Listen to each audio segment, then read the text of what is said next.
31 ડિસેમ્બરને લઈ સુરત શહેર police action મોડમાં જોવા મળી છે।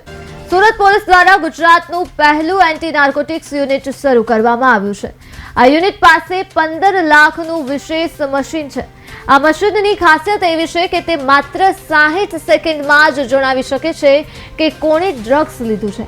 ડ્રગ્સ લેતા અને રેવ પાર્ટી યોજતા લોકો માટે આ એક મોટી ચેતવણી છે।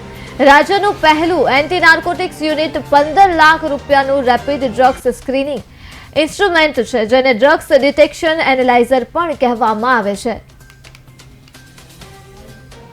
સુરત શહેર પોલીસ પાસે આવી એન્ટી નાર્કોટિક્સની એક કીટ આવેલી છે, જે કીટની કિંમત 15 લાખ રૂપિયા છે અને એનું જે કાર્યવાહી જે છે એ રીતે કરવામાં આવશે કે જે 25 ડિસેમ્બરથી લઈને 31 સુધી જે ફાર્મ હાઉસોમાં વિવિધ જગ્યાઓએ ખાનગી જગ્યાઓ પાર્ટીઓ ચાલતી હોય છે અને ત્યાં એમડી અને વિવિધ ડ્રગ્સનું સેવન થતું હોય છે, રેવ પાર્ટીઓ ચાલતી હોય છે, તો અત્યારથી જ અમારા હ્યુમન રિસોર્સિસ એ બાબતે કામમાં લાગી ગયા છે અને 25 થી 31 દરમિયાન તો ખૂબ ક્લોઝ વોચ રાખવામાં આવશે અને અમારી ખાનગી ટીમો ફરતી રહેશે અને ડ્રોનનો પણ ઉપયોગ કરવામાં આવશે અને જો આવી કોઈ રેવ પાર્ટીઓ થતી હશે તો એના ઉપર કાર્યવાહી કરવામાં આવશે અને આ કીટ સાથે લઈ જવામાં આવશે અને ત્યાં જ એમનું ચેકિંગ કરવામાં આવશે ને જો એ લોકોએ આવું કોઈ સેવન કરવામાં આવેલું હશે તો આગળની જે કાયદેસરની કાર્યવાહી હશે એ કરવામાં આવશે।